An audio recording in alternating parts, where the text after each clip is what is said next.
Welcome, I'm Alex Jones. I'm the new host. Thanks for watching. We're coming to you here from the comedy capital of the world, Austin, Texas. As you know, Jimmy Kimmel was suspended from the show last night for misleading the American public about who the Charlie Kirk assassin was.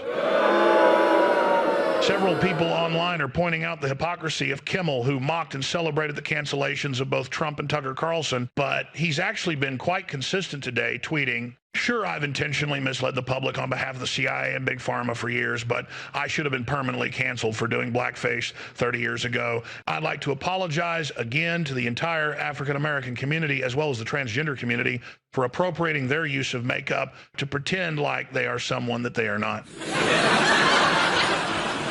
In other news, Donald Trump has classified Antifa as a terrorist organization.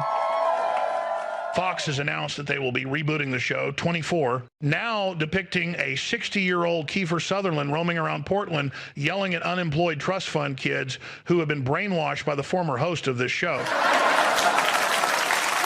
right, don't go anywhere, folks. Up next, we have Candace Owens on to discuss what kind of genitals she thinks Keir Starmer has.